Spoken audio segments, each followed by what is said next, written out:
name is Mario Pravira. I am a content creator. I'm half Balinese, half Swiss. I was born here in Bali. My mother is from Denpasar. My father is from Switzerland. And now I'm back from Switzerland since about 5 years. And I'm living in Preranan at the moment.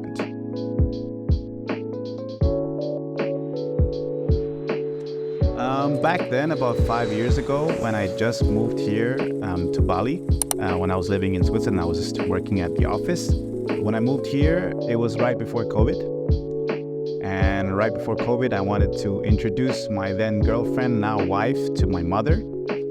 And I wasn't sure what I was going to do here because I just wanted to be on holidays. But then COVID came and then the lockdowns came and I was, so to say, stuck in Bali. And from there, I decided, okay, what am I going to do? We brought a bit of money with us, but I wasn't so sure what are we going to do now? As in, like, if this money is not going to last, we have to think about doing something, be it, getting a job, asking my mother for money, or do something which I like and try making money with that. And I really enjoyed making videos with my phone. And that's kind of how it all started. So I started.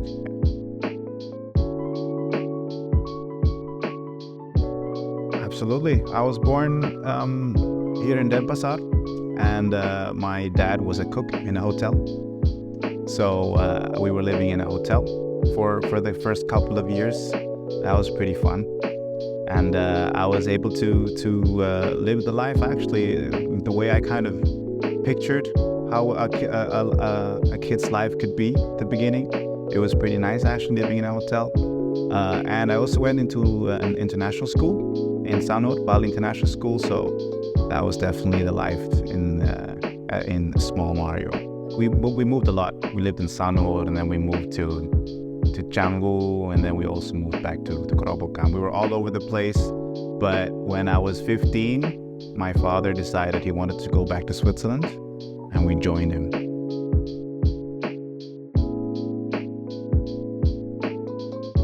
I mean, your background is the hotel, so that's really fun. So I'm super grateful for that. But yeah, that was that. I enjoyed that time for sure.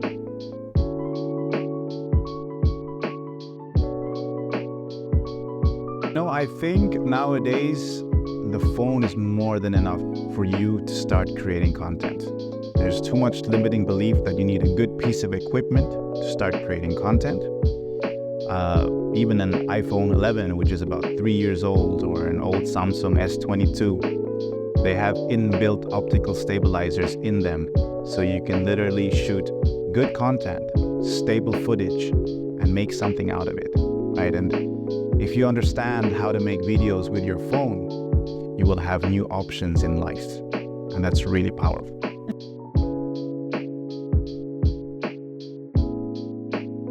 Absolutely. I really do believe that understanding what your phone can do, understanding that you can create content that way is, I think, a game changer, will open doors for everybody.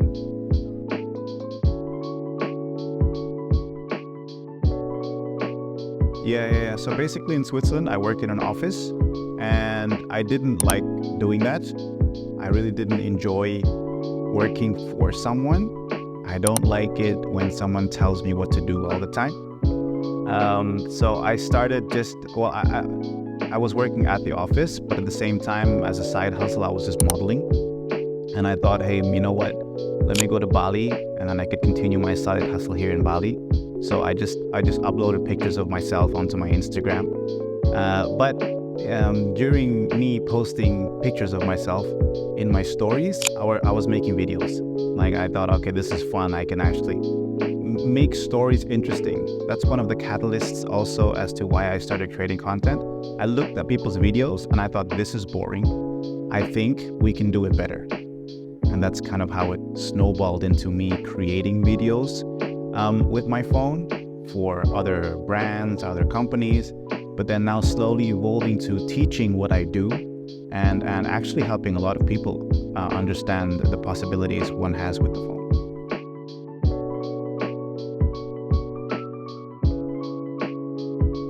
Oh no, absolutely nothing creative about it. I was working in the real estate actually. I was renting out flats. So I was working in an office where I was a normal worker, where people would reach out and ask me like, hey, I'm looking for a flat, and then I would look into the system and then rent them out. But like, it was just a typical day job. I think the realization that everything in life is a risk, right? If I don't take the risk, I'll never know. And from there, I thought, okay, if I can do something where I'm actually enjoying what I'm doing, and from there, I'm able to, sorry, it's all my chain of thought. If I was able to decide, hey, I can create content with my phone, I could then from there realize, okay, it's like, okay, I'm going to take this risk and I want to do something which I've never done before. That's kind of my thought process is like, I want to be in a position where I can keep on continuing evolving, right? And actually do something which I like. That's kind of my thought process.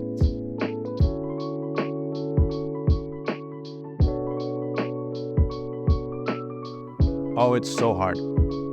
I don't think everybody can, like, you have to be very honest with yourself. You have to be honest with your intentions. What are your intentions before you even start? Why do I want to start creating content? Is it because I want to get famous? Is it because I want to make a lot of money? Or do I really want to create a community around what I like? You have to be really honest with yourself, right? I'm not saying it's right or wrong, but be honest in what you want to do, because the actual journey itself is very difficult. And if you don't enjoy the process, you're going to get burnt out after 3-4 months. Yeah.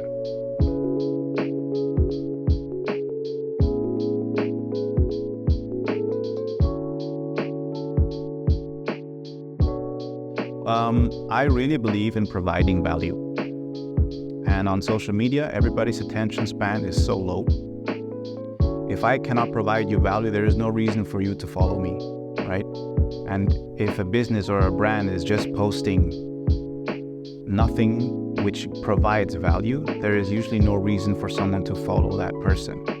So the more value I give, the bigger my community, the bigger the trust gets, and the easier it is for me to build a bridge between me and my community and them trusting in what I do. So I think the first thing one should focus on is definitely providing value first, and then thinking about, I don't know, be it selling or having your own product or creating a business out of it. Actually make a community out of what you like doing. People can, like nowadays, people are very in touch with their emotions, I would assume, and also feel. And if they can see that something is not authentic, they will lose the connection with you. So I do believe in staying as authentic as possible and in providing as much value as possible. So you give with no strings attached. So one video which you do, you give actual value, and then that is the value in itself. Not giving value and at the end having a call to action and making them understand like, hey, now I need you to do this and this, and that doesn't feel right. You give, and then whatever comes back will come back. That's my way of looking at it. And through that, I'm not taking away options from you. Like, I'm not telling you what to do because I don't want to be told what to do. I'm not going to do that. So here's a video, here's some value, do with it what you want. You want to save it, you want to share it, you want to comment on it, it doesn't matter. I'm just here to give you value. That's the way I look at it. And I think that's why I'm growing. That's why people save the videos, because they feel I'm not trying to get something out of you, So here's some value, and here you go. Yeah, because I know it will come back. In the Balinese also believe in karma, right? So you give, but that person which receives is not necessarily the person which will give back to you the good. It will come from somewhere else. I believe in the same principles when it comes to content creation.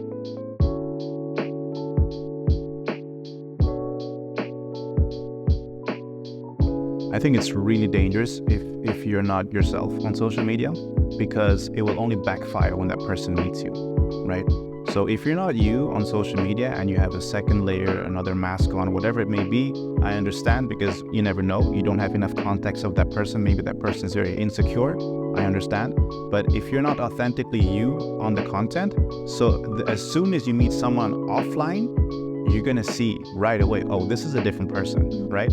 And that's where you lose, again, the bridge to that person. That's where you lose the possibilities and opportunities to actually grow your business, So I do believe in being you, and that will only, that's good for the long run and the short term too.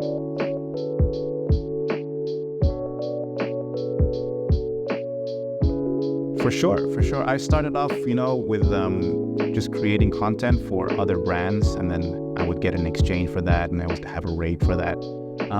But now it's kind of slowly evolving into an actual real business, where I have content creators or assistants under me who work under me, where, they've been through my program for 1.5 until 2 years. So now they're doing their own thing. And then if someone wants a video, my guys can actually make the videos for you. Usually there's tourists who come to Bali and then they want a video, and then they can reach out to me. And then, I have a couple of people who can make videos for them.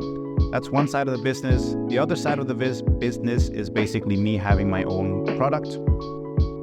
And that is probably the number one tip which I would give anybody if they want to start their own page, their own content creation journey, is to have your own product first before you even put out your first video. Whatever niche it may be, whatever category you are in, be it real estate, be it cooking, it doesn't matter. You already have the knowledge in that niche, so you have the knowledge in that niche. Only because you don't have videos on it yet doesn't mean you don't know what you're doing, right? So you can muster up and build a product there, be it in a very small product, an $8 product, or a bigger product, which is maybe like some sort of mentoring, whatever it may be. Having a product ready and then creating the videos actually makes you have buckets ready, right? Because what happened to me, which I learned from it, but if I could look back or go back in time and then change it, I would. What happened to me was my first couple of videos went absolutely viral. I got on this one video, I got 14 million views. So 14 million views 14 million people saw my video, but it just rained into my house, and I didn't know what to do with that. I had nothing. I had no website. I had no product. I had nothing. So what am I supposed to do with 14 million views, right? So for many people, it might be, oh, that was awesome. But for me, it's like, oh, wow, okay, 14 million views. Then what? If I had buckets ready, I could have probably made a couple $1,000s from that many views. So my absolute number one tip is, before you even start, have your own product.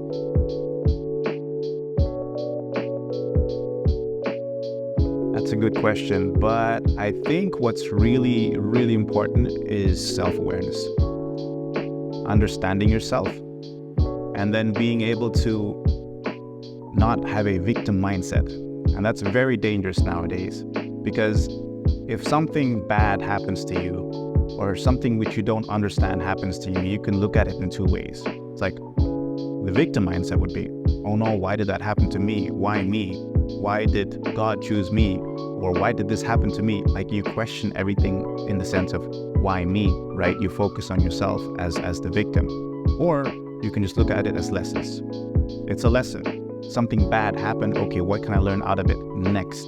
I think that's the difference between people who want to succeed and people who stay behind. It's the mindset in the end. It's not necessarily what gets taught at school. It's not necessarily the education which they had in another country. I really don't believe that. It's really the mindset, the mentality. Yeah.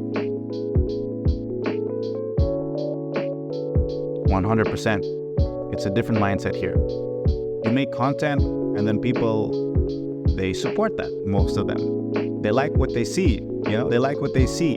And people actually have this different mindset where you're like, I want to create something, If you look at Bali, in comparison to now, for example, Europe, whether they want it or not, everybody has their own little business. Be it like somebody having their own bakso stand, or their warung, or their own driver, their own business. Everybody here is self-employed or an entrepreneur. That's the environment where you can also then profit from, and you can understand, like, okay, everybody needs to work because they're doing it for themselves. For example, in Switzerland, the system is built very easily for you, in the sense of, okay, I just need to work for someone and I get my monthly pay. You're never going to leave the cycle. You're never really going to grow if you're always going to be working under someone. That's the difference. So that's why I do love Bali for that.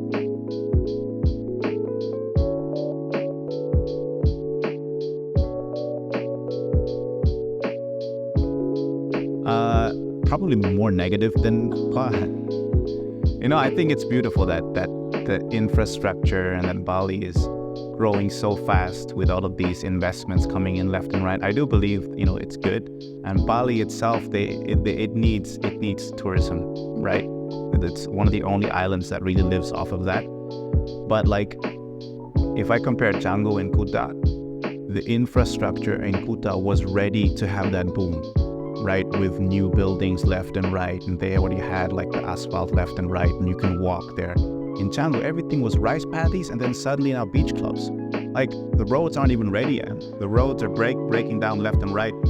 They implemented sidewalks during COVID in Canggu, and before that, they didn't even have sidewalks, but they were building mansions left and right. So I just think like the government needs to kind of slow things down, maybe build the infrastructure first, and then probably let the investors come in. But that's just my opinion. Everything is happening a little too fast, and there's no regulation. There's always two sides of things, and only because I see it more negative, that doesn't mean there's no positive, right? I mean, like, there are a lot of job openings, and people selling their land for a lot of money, and that's a good thing for sure, right? Question is, again, of the parts at the same time, what are they going to do with that money? But totally, well, yeah, there's a lot of positive and negatives, yeah. My house. When it comes to content, it's definitely just different locations, right? Sidaman is beautiful, Ubud is beautiful. There are nice places here in Canggu and Kedungu and going more to the west. But I'm super introverted. I can be extroverted when I have to, like talk, for example, like this, I can. But if I can choose, I would rather be at home. Just being alone, silent.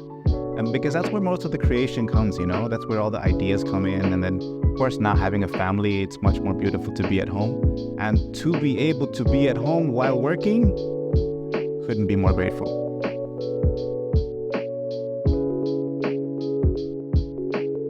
It's still one thing which is very tough is the respect. Content creators out there are not getting the respect they need, especially if you have a phone. If you only shoot with your phone, the people don't respect that yet. They look at it and they think, oh, it's just a phone, it's just a 20-second video.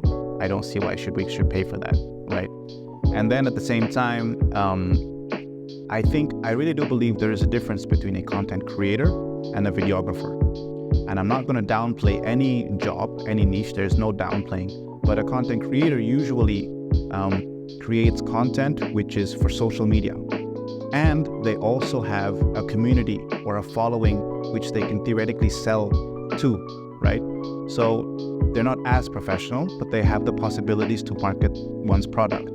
And the content which they make isn't necessarily professional, but more social media inclined, meaning like trying to understand how to capture people's attention. Then there are videographers who are professionals in what they do, hours and years of experience into their craft.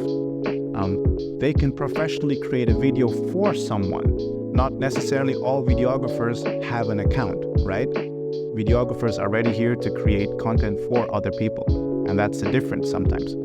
I get reached out and they want me to be a videographer for a brand or for a location or for a restaurant, whatever it may be.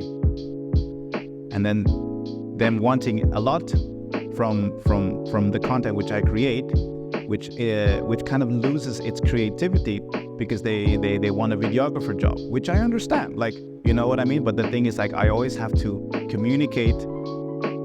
At the beginning I didn't communicate it, but before, now with time, I communicate beforehand. Listen, I respect the fact that you want to work with me, but this is the type of content I do, so it's not necessarily going to be the way you want it. Is that okay?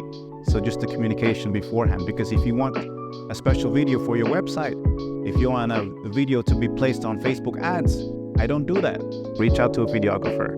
You know what I mean? So it's just kind of the education which is not here yet.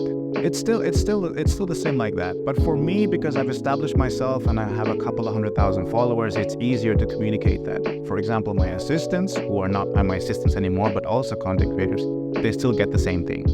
It's like they make a video, right? They make a video, and that video, the people use on Facebook ads now, right? Facebook ads, and then they post it on the website, so they can use it for marketing, which generates income. But what did they get? They got a lunch and 2 beers. Trade is not necessarily fair yet, you know what I mean? Yeah.